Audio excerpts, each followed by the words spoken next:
consejos. Bueno, quedan 3 jornadas en términos del mercado cambiario hasta las elecciones, miércoles, jueves y viernes.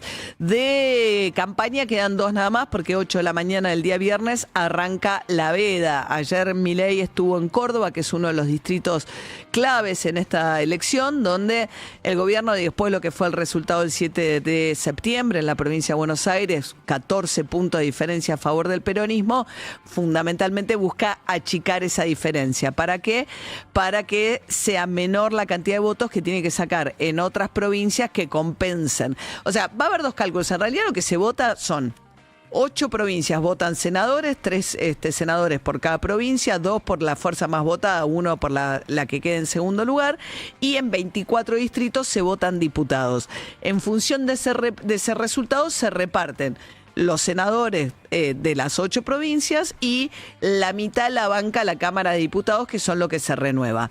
Eso es lo que se vota. Por eso había una discusión también con la Cámara Nacional Electoral y el gobierno, y sobre todo los partidos de la oposición, respecto a qué van a mostrar en pantalla el domingo a la noche, cómo van a presentar el resultado. La Libertad Avanza, dado que es la única fuerza que tiene representación en todo el país y que cree que en todo el país va a ser la que más votos sume, dice, bueno, no, por fuerza política. El Fuerza Patria, en cambio, tiene representación en solo 14 de las 24 provincias. En otras provincias se presenta con otros nombres y en otras provincias directamente hubo mucha interna y no pudieron armar unas listas unificadas. Y ahí hay que tomar decisiones respecto a, bueno, ¿a quién le sumás los votos de Natalia de la Sota en Córdoba? En fin, la cuestión es que lo que le dijo ayer la Cámara Nacional Electoral a los libertarios es que no, que se votan diputados y senadores, y que los diputados y los senadores los eligen cada uno de los 24 distritos, tiene que presentar los resultados en la página por distrito. ¿A qué aspira el gobierno? Bueno, no, lo que quiere hacer es la sumatoria nacional y quedar como la primera fuerza más votada.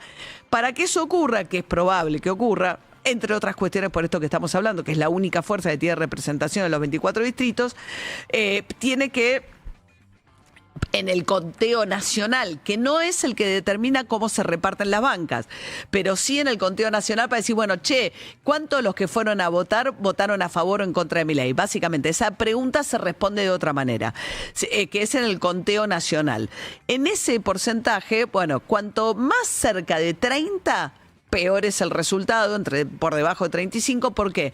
Porque Milei sacó en la primera vuelta electoral 30% de los votos. Y porque una mala elección de mitad de término es una elección como la que tuvo Alberto Fernández en el medio de la difusión de la foto después de la pandemia, la foto del cumpleaños Fabiola Olivos y demás, saca el 36% de los votos. Macri, que hace una muy buena elección de mitad de término, en un momento mejor de la economía que la actual, saca 43% de los votos. Entonces, cuanto más cerca de 40, mejor resultado será para Milei, y por debajo de 35%, aunque quede primero como fuerza más votada, es un resultado bastante flojo. Entonces, en ese conteo nacional, que no determina, insisto, el reparto de cargos, que es lo que se va a votar el domingo, lo que necesita Milei es que le vaya bien en las provincias más pobladas, que son bastante más antikirchneristas o antiperonistas. Caso de Córdoba, que es donde se supone que le va a ir bien, la provincia de Santa Fe, Entre Ríos y demás. Entonces, por eso es que Milei ayer estuvo en Córdoba y va a ir a cerrar la campaña electoral mañana a la provincia de Santa Fe. En un contexto que sigue siendo de una enorme incertidumbre en el mundo financiero. O sea, es una paradoja enorme. Milei ha logrado, o el gobierno nacional ha tenido apoyos verdaderamente impensados y extraordinarios por parte del gobierno de los Estados Unidos, con un resultado que, dado el respaldo, es muy escaso en términos de la poca confianza o el poco efecto que ha tenido. Scott Bessent, el secretario de Tesoro de Estados Unidos, como ya sabemos, la última vez que el Banco Central había tenido que vender reservas para defender el techo de la banda, es decir, una cotización máxima del tipo de cambio del dólar a 1.500 pesos, que vendió casi 700 millones de dólares en una sola jornada, ahí apareció el secretario del Tesoro y empezó con los anuncios a comprar pesos, o sea, ofrecer dólares en el mercado, a anunciar el swap del intercambio de monedas, que ayer confirmó el gobierno norteamericano, porque lo había anunciado el Banco Central Argentino, faltaba la palabra Scott Bessent, ayer dijo efectivamente vamos a poner en marcha un intercambio de monedas de 20.000 millones de dólares que va a estar disponible para la Argentina. Bueno, a pesar de todo eso, hoy viene el titular del Global, el capo máximo del JP Morgan, que es el banco más importante de los Estados Unidos, supuestamente que estaría en marcha un canje de deuda para mejorar el perfil y bajar los intereses a través de un crédito del Morgan garantizado por organismos multilaterales, donde también tiene un rol Estados Unidos para que eso ocurra, o tendría si esto se concreta. Bueno, la cuestión es que a pesar de todo eso, ayer el Banco Central tuvo que vender dólares de vuelta. Vendió 45 millones de dólares. Quedan, dijimos, 3 jornadas, miércoles, jueves y viernes. Entonces, bueno, ahí, y el dólar terminó a 1.515 pesos. Eso por un lado. Después se ha dado una dolarización muy extraordinaria en este tiempo. Hay unos datos, hay una nota interesante hoy en el diario La Nación. Desde que se liberó el cepo para individuos, los argentinos compramos en el mercado 18.000 millones de dólares, es decir, un número casi equivalente a lo que es el swap con Estados Unidos, a lo que es el último crédito del Fondo Monetario Internacional. Una parte de esto quedó dentro del sistema, subieron mucho los depósitos en dólares.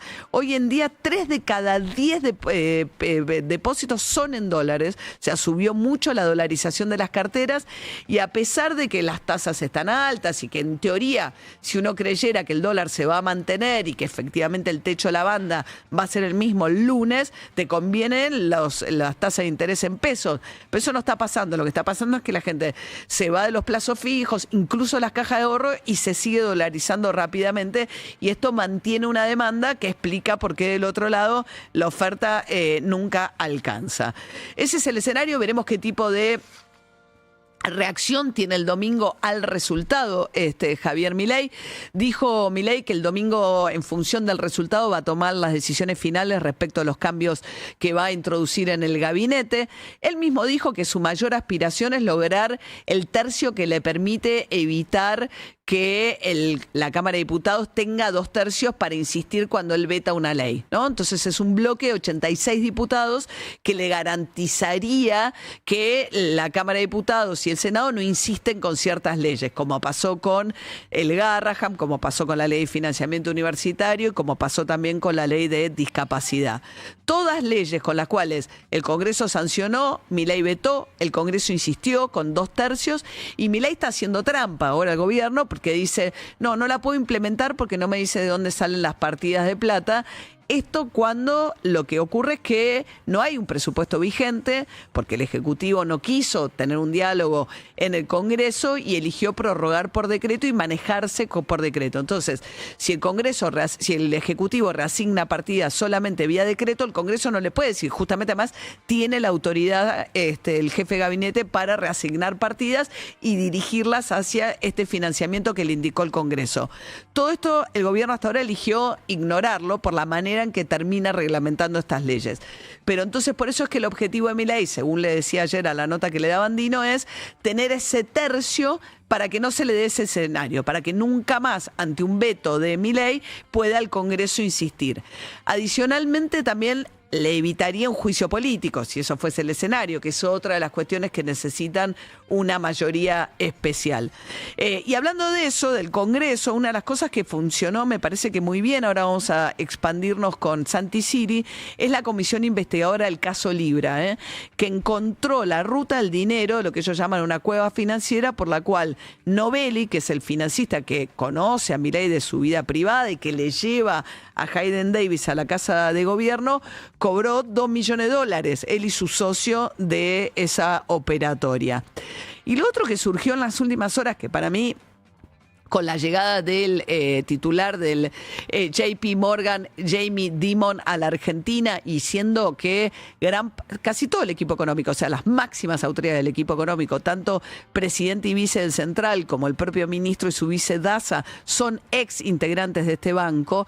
Este es el banco al que en teoría se le daría esta operatoria por la cual habría este canje de deuda, si es que se cumple, pero en el medio de una discusión sobre esto, Delfina Rossi, que es una de las integrantes del directorio del Banco Ciudad, la hija de Rossi, el ex diputado peronista, titular del bloque justicialista en la época de Cristina Kirchner, pero la cuestión es que ella le dice, che, ¿cómo es esto?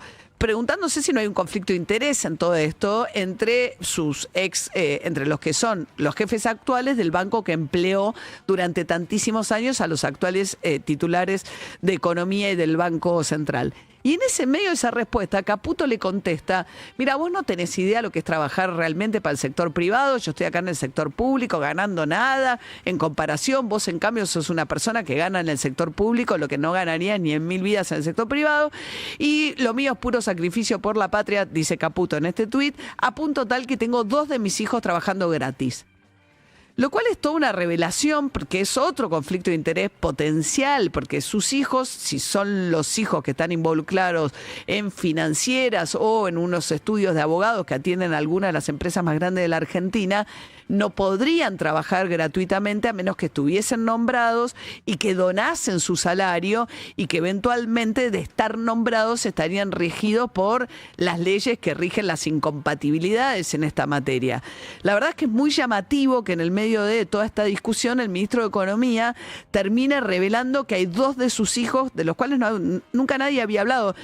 Se ve que tiene como, o no tienen un rol tan relevante o es un rol que está muy custodiado y poco comentado dentro del equipo económico, pero es el propio ministro el que acaba de revelar que tiene a 2 de sus hijos trabajando en la informalidad, suponemos, dentro del esquema del equipo económico. Bueno, veremos hoy cómo se comportan los mercados financieros y si tiene que volver a utilizar reservas que son muy escasas del Banco Central. Parte de toda la desconfianza tiene que ver con que justamente los acreedores lo que plantean es si van a usar las reservas para estar defendiendo un tipo de cambio que muchos consideran que está muy atrasado, ¿con qué les van a pagar a ellos? Bueno, Milei les dijo, quédense tranquilos que eventualmente la plata que vamos a usar es la que ya dijo el gobierno norteamericano que va a estar disponible para esto. Y así todo, ayer el Central tuvo que vender $45 millones.